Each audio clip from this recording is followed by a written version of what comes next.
트럼프 행정부는 H-1B 비자에 대한 10만 달러 부과는 신규 신청 시 한 해에 1회 적용되며 100만 달러짜리 골드카드 영주권은 취업이민 1순위와 2순위를 대체하게 될 것이라고 정정 발표했습니다. 트럼프 행정부가 전문직 취업 비자에 대한 정책을 변경하고 나서자 첨단 업종과 70% 이상 독식해온 인도계에 초비상이 걸리고 있습니다. 새로 변경된 전문직 취업 비자 정책으로 올해 취업 비자와 영주권 발급이 절반 이하로 급감할 것이란 예고가 나오고 있습니다. 9월에 발표된 여론조사에서 트럼프 대통령의 업무 지지율과 이민 정책, 관세 정책, 물가 대처, 경제 정책 등에 대해 부정 여론이 많아진 것으로 조사됐습니다. 어릴 때 플라스틱 제품에 들어있는 일부 화학 물질에 노출될 경우 성인이 되어서까지 건강에 악영향을 줄 수 있다는 연구 결과가 나왔습니다. 시청자 여러분 안녕하십니까? 워싱턴 뉴스 투데이입니다.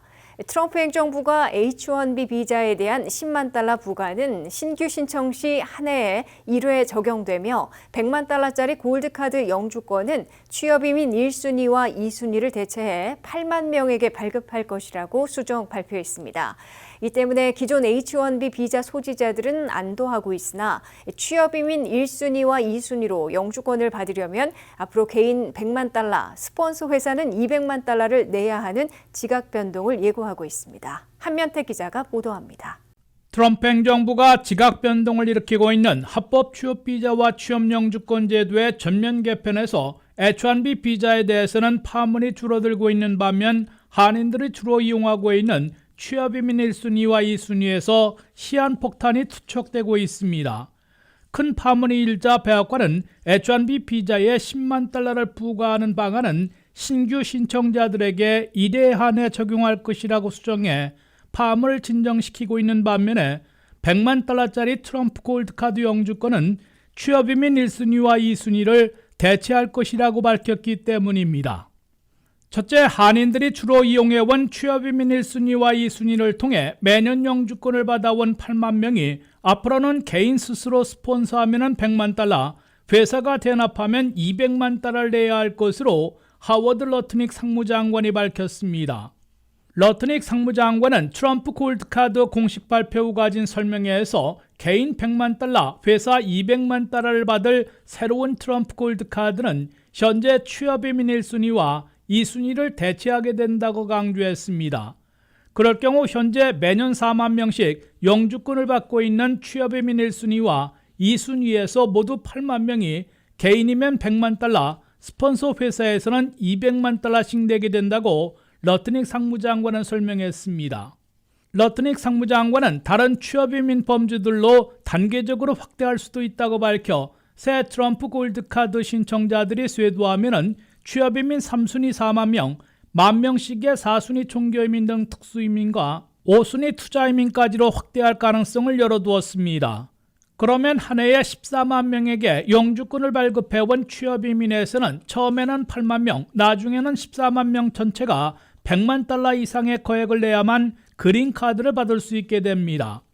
최신 통계인 2024년 국무부 연례 비자 보고서에 따르면 한국인들의 취업이민 영주권 취득은 8,434명으로 전년보다 1,200명 줄어들었는데 그중에서 박사급이 신청하는 취업이민 1순위로 1,734명이 받았고 석사급이 이용하는 취업이민 2순위로는 가장 많은 4,113명이 그린카드를 받았습니다.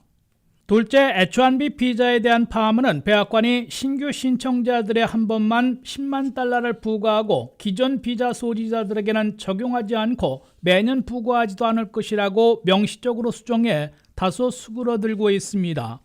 백악관의 캐롤라인 레비트 대변인은 성명을 통해 H-1B 비자에 10만 달러를 부과하는 대통령 보고문은 신규 신청자들에게 1회 한해 적용하는 것이라고 수정했습니다. 따라서 현재 H-1B 비자 소지자들은 적용되지 않아 갱신할 때나 해외여행 후 미국에 재입국할 때 10만 달러를 내는 게 아니며 매년 부과하는 연례 수수료도 아니라고 백악관은 설명했습니다. 이 앞서 하워드 러트닉 상무장관은 H-1B 비자에 매년 10만 달러씩 수수료를 부과할 것이라고 밝혀 70%나 독식하고 있는 인도와 12%를 차지하고 있는 중국 출신들, 그리고 이 비자를 많이 이용하고 있는 아마존, 마이크로소프트, 페이스북, 테슬라 등 첨단 기업들이 대혼란에 빠졌습니다. 셋째, 트럼프 행정부는 한 해에 8만 5천 명에게 제공하는 H-1B 비자에 10만 달러씩, 취업이민 1순위와 2순위에서 8만 명에게 영주권을 발급하며 100만 달러 이상을 받으면 1년에 1,000억 달러를 걷어들일 것으로 하워드 러트닉 상무장관은 계산하고 있습니다. 그러나 연방의회 입법 없이 대통령 행정조치만으로 시행하는 것이어서 출소송에 걸려 연방 대법원까지 올라가는 또 하나의 법적 투쟁을 벌여야 할 것으로 예상되고 있습니다. WKTV 뉴스 한면택입니다. 트럼프 행정부가 H-1B 전문직 취업 비자에 10만 달러, 골드카드 취업 영주권에는 100만 달러 이상을 부과하겠다는 정책을 발표하자 첨단 업종과 70% 이상 독식해온 인도계에 초비상이 걸리고 있습니다. 미국의 첨단 업계에서는 신규 신청자들부터 10만 달러를 내고 외국 인재들을 고용해야 할지, 200만 달러나 내고 골드카드 영주권을 스폰서해 줄지, 미국인 고용을 늘려야 할지 부심하고 있으며 그만큼 외국 인재들이 미국에 오지 않거나 다른 나라로 떠나게 될 것이란 예상이 나오고 있습니다. 트럼프 행정부가 H-1B 비자 10만 달러 부과와 트럼프 골드카드 영주권 100만 달러 내지 200만 달러 부과 정책을 명확하게 하기 위한 일부 정정 조치를 취했습니다. 백악관 대변인 성명에 이어 미 이민서비스국은 새 가이드라인을 발표하고 트럼프 대통령의 포고문은 21일 새벽 0시 1분부터 발효됐으나 기존 비자 소지자들에게는 적용되지 않고 신규 신청자들에게 1회에 한 번 부과된다고 정정했습니다. 아마존과 마이크로소프트와 같은 미국의 첨단업계 대기업들은 외국에 나가 있던 H-1B 비자 소지자들에게 발효 전 즉각 귀환을 명령하는 등 북새통을 겪었다가 정정 조치로 다소 안도하고 있습니다. 오는 10월 1일부터 사용하는 H-1B 비자를 승인받은 미국의 대기업들을 보면 1위 아마존이 10,000명, 3위 마이크로소프트가 5,200명, 4위 페이스북의 메타가 5,100명, 5위 애플이 4,200명, 6위 구글이 4,180명을 기록하고 있습니다. H-1B 비자를 취득하고 있는 외국인들을 국적별로 보면 인도계가 72%로 거의 독식하고 있으며 중국이 13%, 한국은 1% 이하로 한 해 평균 2,000명 안팎에 그치고 있습니다. 정정된 지침에 따라 H-1B 비자는 새 회계연도분을 접수받는 내년 4월 이후에나 10만 달러 부과가 적용될 것으로 보입니다. 학사용 6만 5천 개, 미국 석사용 2만 개 등 8만 5천 개의 연간 커터보다 신청자들이 적어질 경우 컴퓨터 추첨은 자동으로 없어지고 이민국 심사에 들어가게 됩니다. 다만 연간 커터에 적용되지 않은 비영리 기구에서 수시로 신청할 수 있는 H-1B 비자 신규 신청자들은 그 기관들이 10만 달러를 내야 하기 때문에 얼마나 외국인들을 고용하려 할지 의문시되고 있습니다. 이 때문에 곧 다가오는 새 회계연도에 H-1B 비자를 제공하며 외국 인재들을 채용하려던 계획을 1인당 10만 달러를 내야 하기 때문에 전면 재검토하고 있는 것으로 알려지고 있습니다. 트럼프 골드카드 영주권은 당초 알려진 500만 달러짜리는 플래티넘 카드로 바꾸고 개인이면 100만 달러, 스폰서 회사에는 200만 달러를 내야 하는 것으로 하워드 러트닉 상무장관이 설명했습니다. 특히 골드카드 영주권은 현재 취업이민 1순위와 2순위를 대체해 한 해 8만 명에게 거액을 받고 발급한다고 러트닉 상무장관은 강조했습니다. 트럼프 대통령은 대통령 포고문에서 상무부와 국무부, 국토안보부가 합동으로 90일 내에 시행 방안을 마련해 모든 조치를 완료하라고 지시해 내년에 취업이민 신청자들부터 적용될 것으로 보입니다. 한인들도 가장 많이 이용하고 있는 석사 이상의 취업이민 2순위와 박사급의 취업이민 1순위로 영주권을 받으려면 개인 10,000달러, 스폰서 회사는 200만 달러를 내야 하는 시기를 맞고 있어 특출한 외국 인재들의 영주권 취득의 길이 한층 좁아질 것이란 예상이 나오고 있습니다. 내년 신규 신청자들에게 H-1B 비자는 10만 달러, 골드카드 취업이민 1순위와 2순위는 개인 100만 달러, 스폰서 회사는 200만 달러씩 부과하면 올해 취업 비자와 영주권 발급이 절반 이하로 급락할 것이란 예고가 나오고 있습니다. 트럼프 첫 해에 발급하는 그린카드는 통상적으로 한 해 100만 개에서 40만 개로 급감할 것이라고 미 의회 예산국은 예상하고 있습니다. 한면택 기자가 보도합니다. 트럼프 행정부가 전격 발동한 H-1B 비자 10만 달러, 골드카드 영주권 100만 달러 내지 200만 달러 부과는 합법 비자와 영주권 발급을 절반 이하로 줄이게 될 것으로 예상되고 있습니다. 헤리티지 재단이 작성한 에이전드 47이나 이민 제한파들은 이구동성으로 합법 이민도 강력 통제해 대표적인 H1B 전문직 취업 비자와 합법 영주권 발급을 절반 이하로 대폭 축소해야 한다고 촉구해 왔습니다. 도널드 트럼프 대통령은 당초 H1B 비자와 취업 영주권으로 외국 인재들을 영입하는 데 호의적인 입장이었으나 180도 다른 10만 달러짜리 H1B 비자, 100만 달러짜리 골드카드 영주권을 전격 꺼내들었습니다. 하워드 러트닉 상무장관은 H1B 비자와 골드카드 수수료로 한 해에 1,000억 달러를 걷어들여 국가부채 줄이기에 사용하면서 미국인들을 더 많이 고용하게 되는 효과를 볼 수 있다고 공언하고 있습니다. 하지만 트럼프 행정부의 새 비자 영주권 정책은 비자 영주권 장사라는 부정적인 인식을 확산시키는 것은 물론 미국의 고용과 성장도나 외국 인재를 대거 놓쳐 혁신이 어려워지고 국가 경쟁력이 떨어지는 심각한 타격을 입을 수 있다는 적색 경고를 받고 있습니다. 비당파적인 CBO 미 의회 예산국은 트럼프 행정부의 합법 이민 통제로 올해 발급되는 영주권이 통상적인 100만 개 이상에서 40만 개로 절반 이하로 급감할 것으로 예상했습니다. 한 해 100만 명 이상의 불법 체류자 추방과 200만 명 이상의 임시 체류자들의 프로그램 종료와 출국령, 여기에 합법 이민자 반감까지 겹치면 미국의 고용이 급속 냉각되고 3D 업종에 이어 첨단 업종까지 심각한 인력 부족을 겪게 될 것으로 우려되고 있습니다. 트럼프 첫 해 반년 동안 미국의 외국 태생 이민 노동력이 이미 120만 명이나 급감한 것으로 연방노동통계국이 밝혔습니다. 3D 업종의 일손 부족으로 농장에서는 제철 수확을 포기하고 있고 축산농장에서는 가축들을 내다 팔고 있으며 건설 현장에서 신규 주택이나 기간시설 건설이 차질을 빚고 있고 청소와 보육, 요양시설에서도 인력 부족에 아우성되고 있습니다. 달라스 연방은행은 트럼프 이민 정책의 여파로 올해만 GDP에서 0.8%가 빠지게 될 것으로 내다봤습니다.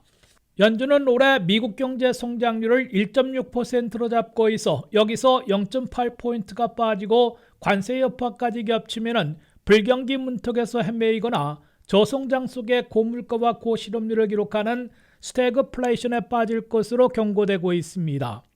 WKTV 뉴스 한면택입니다. 도널드 트럼프 대통령이 주요 정책 추진 과정에서 미국민 여론 지지율이 올 하반기 들어 하락세가 나타나고 있습니다.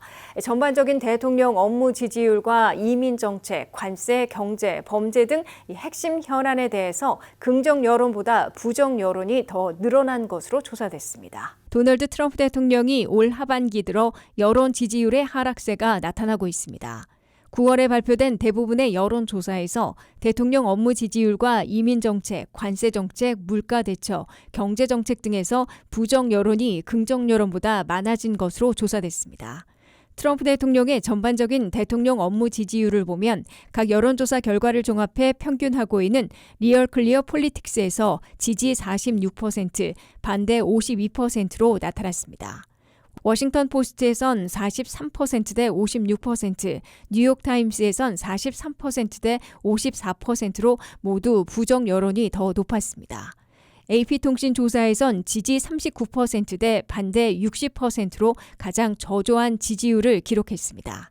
정책별로 가장 좋은 성적을 거둔 트럼프 대통령의 지지율은 범죄 대처로 지지 44%, 반대 54%였으나 부정 여론이 10%포인트 더 많았습니다.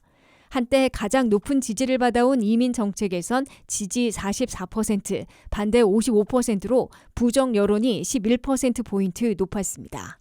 야심찬 관세 부과에 대해 미국민들은 지지하다가 34%에 불과한 반면 반대한다는 여론은 64%나 됐습니다. 관세 여파에 따른 가격 인상이 본격화되면서 물가 불안이 심해지고 있기 때문으로 분석되고 있습니다. 전반적인 트럼프 경제정책에 대해서도 지지 40%, 반대 59%로 부정평가가 훨씬 많았습니다. 외교안보에서 이스라엘과 가자 전쟁 다루기에선 지지 39%대 반대 58%를 기록했습니다. 우크라이나 전쟁 대처에선 지지 38%, 반대 60%로 부정 여론이 크게 높았습니다. 대부분의 여론조사에서 공화당원들은 88% 정도가 여전히 트럼프 대통령과 그의 핵심 정책을 압도적으로 지지하고 있습니다. 반대로 민주당원들은 85%가 트럼프 정책을 강하게 반대하고 있습니다. 여론평가를 판가름하고 있는 무당파 유권자들이 지지 39%대 반대 55%로 기울고 있어 트럼프 대통령에 대한 여론 지지율을 하락시키고 있는 것으로 분석되고 있습니다. 내년 11월 중간선거 전망과 관련해 등록 유권자의 53%는 민주당 다수당을, 44%는 공화당 다수당을 선호하고 있는 것으로 조사돼 실제로 어떤 선거 결과를 가져올지 주시되고 있습니다.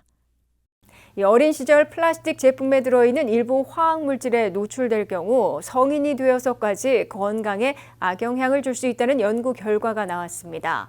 연구팀은 불필요한 플라스틱 사용을 줄이고 자녀들의 플라스틱 첨가물질에 대한 노출을 막기 위해 가정과 학교, 지역사회의 노력이 함께 필요하다고 강조했습니다. 안혜린 기자의 보도입니다. 뉴욕대 연구진이 어린 시절 플라스틱 화학물질에 노출되면 성인이 되어서도 건강 위협이 커질 수 있다는 분석 결과를 발표했습니다. 연구진은 수십 년간 발표된 논문과 보고서를 종합해 플라스틱에 널리 쓰이는 3가지 화학물질군을 집중적으로 검토했습니다. 먼저 플라스틱을 부드럽게 만드는 프탈레이트, 또 플라스틱을 단단하게 하는 비스페놀, 그리고 열과 물에 강한 특성을 가진 과불화 화합물, 일명 PFAS입니다. 이 물질들은 식품 포장재, 음료컵, 화장품, 영수증 종이 등 일상에서 쉽게 접하는 제품 속에 포함되어 있습니다. 분석 결과 임산부와 어린이 수천 명을 대상으로 한 연구에서 이 화학물질 노출이 심장질환, 비만, 불임, 천식 같은 만성질환과 관련이 있는 것으로 나타났습니다. 또한 면역체계에 과도한 염증 반응을 일으키거나 호르몬 기능을 방해해 성장과 발달 과정에도 영향을 준다고 밝혔습니다.